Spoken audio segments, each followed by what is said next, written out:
Cast के वो मतलब गलत तरीके से, इलीगल तरीके से उस पर हावी थे। हाँ, बहुत दबाया, लोगों की हत्याएं करी, राजपूतों की, पंडितों की, बिजनेसमैन की, बहुत दबाया उन्होंने। और इस चीज के लिए ही दबाया कि हम लोअर क्लास हैं और कभी तुमने हमें इतना दबा के कर दिया है, इस भावना से। जो नक्सलाइट जो कर रहे हैं, नक्सलाइट वाली पूरी एमओएस वाली मेंटेलिटी के तहत उन्होंने काफी वैसे काम किया। बट नीतीश कुमार जी ने इस बात को समझा, ओबीसी होते हुए भी, एक लोअर कास्ट के होते हुए इस बात को समझा कि इसमें कोई दम नहीं है, नक्सलाइट अच्छा नहीं कर रहे हैं, लालू जी अच्छा नहीं कर रहे हैं। उनके सहकर्मी होने के बावजूद भी उन्होंने उनके जो मुसलमान यादव वाला जो समीकरण था, उसी के पछले इन्होंने दूसरा जातिगत का स्ट्रैटेजी खेला। एक कहते हैं कि मतलब बहुत स्ट्रॉन्ग स्ट्रैटेजी कि कुर्मी और दूसरे जातियों को मिलाकर इन्होंने एमवाई समीकरण को ब्रेक करके 2005 में आए सत्ता में, और तब से लगातार हर संभव प्रयास किया बिहार को डेवलप करने का।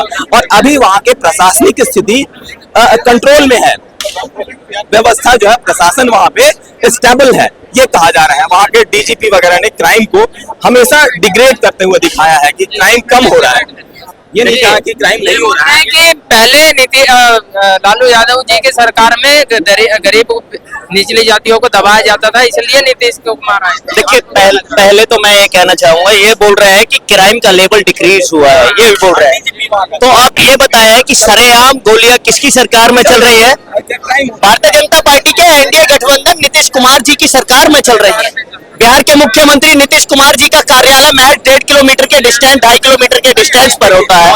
वहाँ मुख्यमंत्री आवास होता है, बिहार का पुलिस मुख्यालय होता है। इस चीज का जवाब ले आप बोलिए। देखिए, 2005 से पहले मास मर्डरिंग होता था बिहार में, मास मर्डरिंग होता था, यानी पूरे के पूरे गांव को जला दिया जाता था।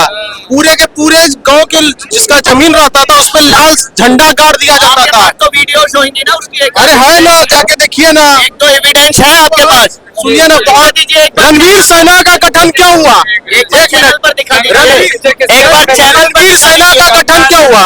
किसके नाम पे बनी थी? रणवीर सेना का गठन क्या हुआ? आप ही बता दीजिए ना। इसलिए हुआ क्योंकि गांव का गांव जलाया जा रहा था, इसीलिए हुआ। अच्छा जी, गांव का गांव चलाया जा रहा था। मास मर्डरिंग होता था, मास मर्डरिंग। तो अभी एक बात कहिए, सऊदी अरबिया में सबसे कड़ा कानून है, वहाँ पे चौक पे उनको लटका दिया जाता है, लेकिन क्या वहाँ पे क्राइम नहीं होता है? क्राइम होता है।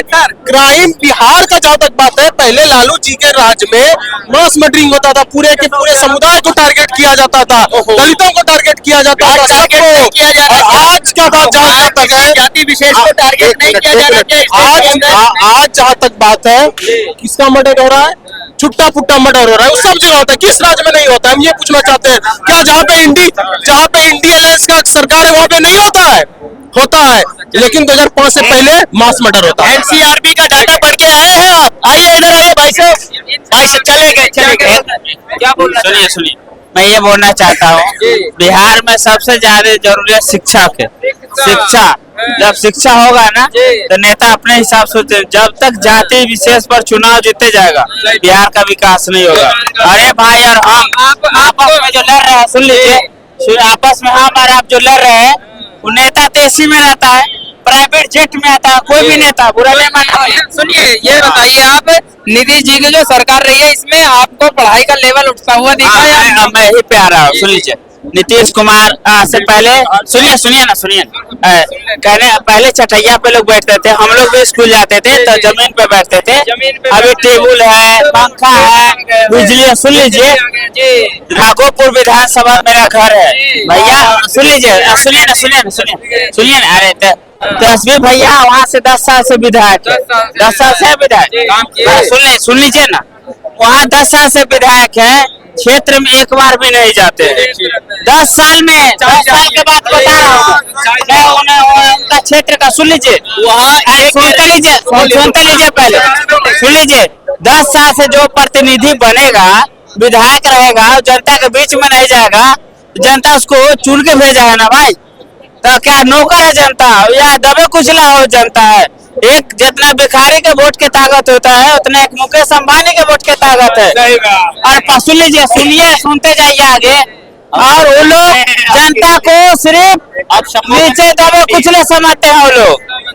अगर जनता को, पब्लिक को समझता है तो 5 साल में जरूर 5 बार जनता के बीच में जाता है। ये बता रहे हैं कि अपनी उसी में क्षेत्र में नहीं जाते हैं। सुनिए, यही तो बात है, सुनने की क्षमता नहीं है इस देश के अंदर। भारतीय जनता पार्टी ने ऐसी गंदी विचारधारा मानसिकता के अंदर प्रवेश करा दी है इस देश की जनता के, जो सुनना पसंद नहीं करते। आपके कैमरे पर पहले मैंने सुना अजमेर के अंदर प्रधानमंत्री जी उस अजमेर की दरगाह पर, अजमेर शरीफ की दरगाह पर, अजमेर शरीफ की दरगाह पर चादर चढ़ाते हैं और उस अजमेर शरीफ के लोगों को ऐसे लोग गंदी नजर की दृष्टि से देखते हैं।